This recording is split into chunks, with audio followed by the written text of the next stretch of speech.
Good morning, my Real News Midday TV family. Thank you so much for tuning in this morning for another news update for Friday, October 3, 2025, and I'm wishing for everyone a wonderful and productive day. And in the news this morning, passenger charged with robbing driver of iPhone and cash. A 21-year-old man who is accused of robbing a driver of his Apple iPhone 13 Pro Max and $22,000 in cash on Syndicates Street in Port Maria, St. Mary, has been charged with robbery with aggravation. He has been identified as Javine Jones of Browns Street in Bailey'sville in the parish. Reports from the Port Maria police are that on Sunday, September 21, about 7:20 p.m., the complainant was transporting Jones home. Upon reaching a section of the roadway, Jones reportedly asked for a stop and then pulled a ratchet knife, placed it at the man's throat, and robbed him of his Apple iPhone 13 Pro Max, valued at $130,000, along with $22,000 in cash. Jones then exited the vehicle and escaped. A report was made to the police and an investigation was launched. During the investigation, Jones was arrested. He was charged after he was interviewed in the presence of his attorney. His court date has not been finalized. Man killed after car crashes into concrete column in St. Catherine. The St. Catherine North Traffic Department is investigating the death of a 34-year-old man following a crash along the Spanish Town bypass on Wednesday night. The deceased has been identified as Rashawn Jones of Woodpecker Drive, Kingston 11. Reports are that about 10 p.m., Jones was driving a Toyota Hiace motor truck towards Angels when it slammed into a concrete column in the vicinity of El Prado housing scheme. The impact caused extensive damage to the vehicle, while Jones suffered severe head injuries. He was taken to the Spanish Town Hospital, where he was pronounced dead. Cops target female gang boss. Police determined to dismantle crime syndicate. A crime syndicate led by a woman is now in the crosshairs of the St. James Police, who on Thursday announced their latest crime reduction offensive name, Operation End Game.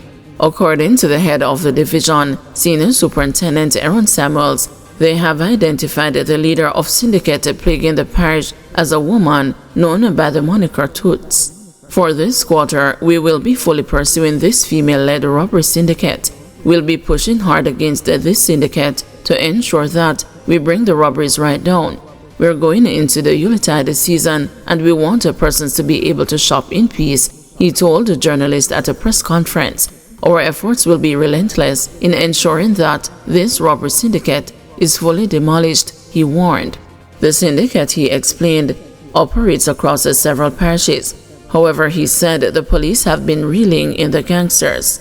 The work of the members of the division, including those in the zones of special operation, they made a big find in terms of holding onto some of the main players, Samuels declared.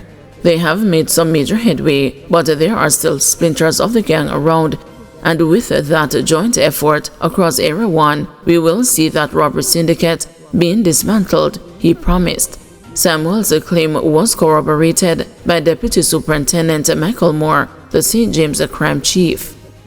Now, the parish was experiencing an upsurge in robberies. Now, through operations and investigations, we have been able to make a significant dent. We have arrested more than a dozen perpetrators who we believe forms part of a syndicate that is operating in the St. James area. Recently, we had 5 arrested and firearms were seized from them. These men mainly targeted our Chinese business community, and I can say with confidence right now, the Chinese business community is breathing a sigh of relief because we have arrested and charged these persons and they are presently in custody.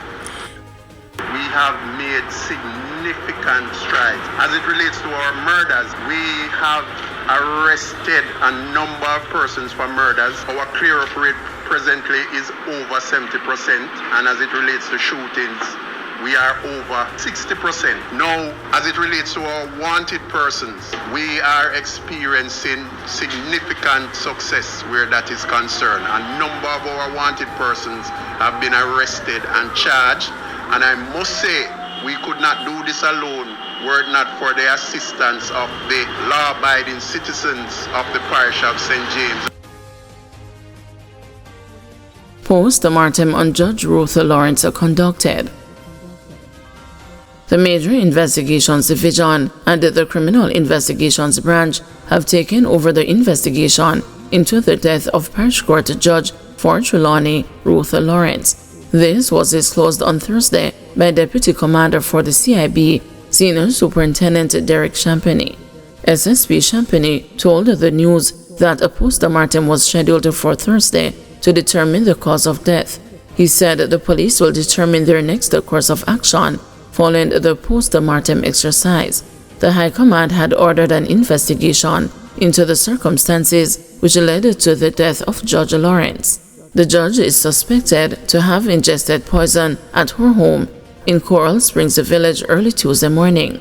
The 59-year-old jurist was reportedly transported to Falmouth Hospital by her spouse, where she was pronounced dead sometime after 7 p.m. The death of the judge has sparked a shock in the judiciary, with the Chief Justice among those expressing sadness at her passing. Over 1,500 pounds of ganja seized in St. Thomas, truck driver arrested.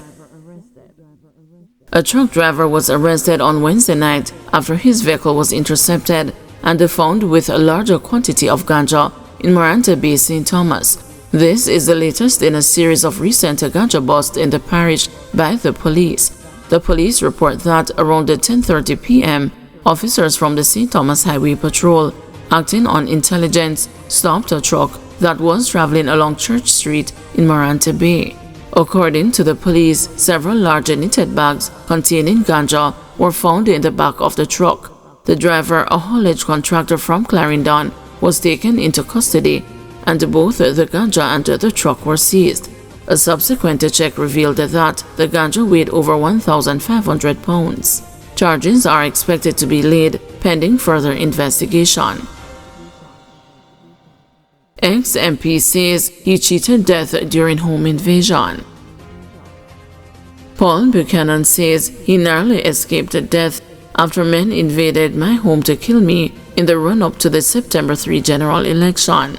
But the defeated People's National Party candidate for St. Andrew West Central did not attempt to link the home invasion to politics. He said that the break-in happened months before the election. He explained that his late brother, who was ill at the time, had accidentally left the gate open.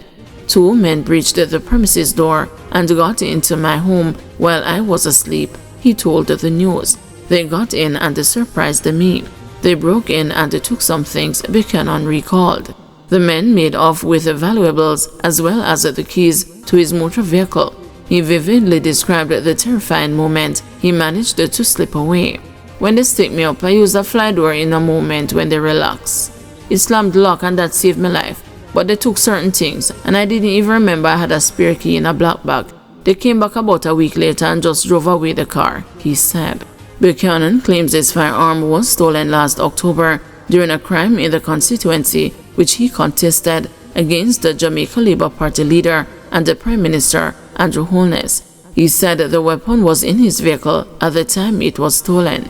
Nearly a year since the incident, Buchanan is left unarmed and he is not amused. He has blasted the Firearm Licensing Authority for dragging its feet on reinstating his firearm license despite what he described as a spotless record. I had a gun for over 20 years. No infringement, no nothing. The police at Constance Spring, the police at Hunts Bay. Every check recommended I should get back my firearm, he said. The FLA approved a permit for him to reclaim his firearm, but he missed the deadline to complete the firearm purchase. Buchanan then requested an extension, which the FLA refused, a determination that has left him livid. He added that the bureaucratic hurdles left him like a sitting duck, completely exposed. You deny a citizen of this country the protection that he deserves, and on top of that, the whole thing was exacerbated by the fact that I was running in a violent election and men invaded my home to kill me, he said. Guys, thanks for watching. Please join us this afternoon at 2 p.m. for another news update.